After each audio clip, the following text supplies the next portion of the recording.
Hey guys, welcome back. Today we're going to be talking about why it is that you are not seeing the progress that you think you should be seeing at the gym. It can be pretty frustrating if you're going for a really long time and you're just like not making gains for one reason or another. You've been stuck at the same weight on a big lift. You don't feel like you're seeing any differences physically. So I'm going to break down a few of the reasons why that probably is.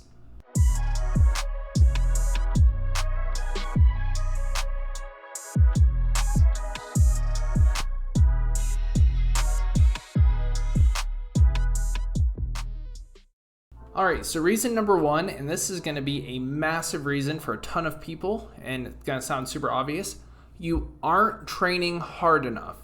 So just going to the gym isn't going to be enough to make you see gains. You have to go and you have to actually push yourself. If you're going and you're stopping, 5, 6, 7 reps short of failure every time because you have a set number of reps you're supposed to do and it wasn't actually challenging for you, but you did it anyway, that's not going to be good enough. Sometimes you're going to need to go and you're going to need to adjust things on the fly. So if you go into a set thinking a set of 10, and by the time you get to 10, you're not even tired yet, you need to keep it going. And I'm not saying that you need to go to failure every single time, because if you do that, you can actually potentially overtrain if you're going and you're failing on every single set of every single lift. But you should be getting at least close to failure, is what I'm saying. So nobody can tell this necessarily but you. You have to judge it for yourself. Be honest with yourself here. But if you go into a set and you're stopping with 4 or 5 reps in the tank, ask yourself, am I training hard enough to make the progress I want? Because you're already there. You're already doing the workout. You might as well just put the effort into it. Which leads me to reason number 2 that you're probably not making the gains that you want to see. And that's that you're just going in there and you're just winging the workout without using an actual structured program that is designed to progress it and make sure to hit the correct body parts in the appropriate set volume. Because I get it. I used to do the exact same thing. I would go into the gym and I'd go with a few of my buddies and we would just hit random things. The issue with doing that is that when you're just picking and choosing what exercise you want to do when you get there, you'll maybe unintentionally, but it'll still happen, you'll skip the lifts that you don't like. You're never going to choose to do an exercise that you don't enjoy doing.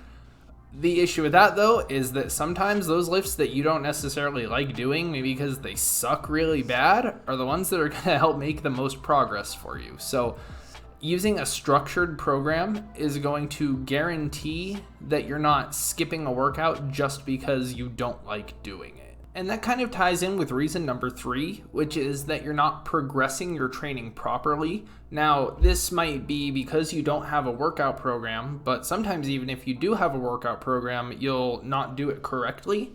And you'll be stuck at the same weight, not getting any stronger, not getting any bigger, because as we know, progressive overload is one of the most important concepts for weight training. And especially as you get more advanced, you're going to have to be very systematic with the way that you progress your training, because you're not always going to be able to go in there and just do an extra rep on the exact same weight you were doing a week ago, or you're not always going to be able to just add 5 pounds to the bar and keep it going.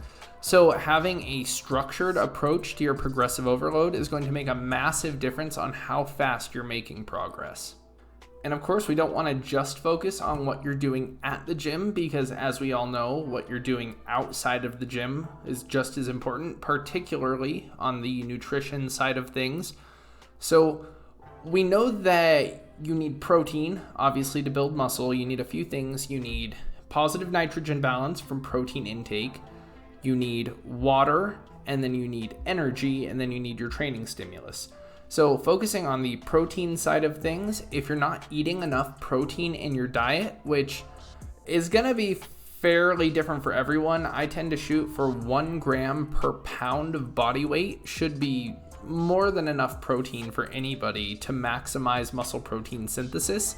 And some research shows that should be split up over the course of 4 or 5 meals a day so that you can keep maximizing that muscle protein synthesis throughout the day. And once you know that you've gotten enough protein in your diet, you also need to focus on the number of calories you're getting.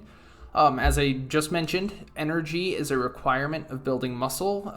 Muscle building is a very energy intensive process, not like building fat, which does not cost the body very much energy at all. It's just very, very conservative with how much energy it can save.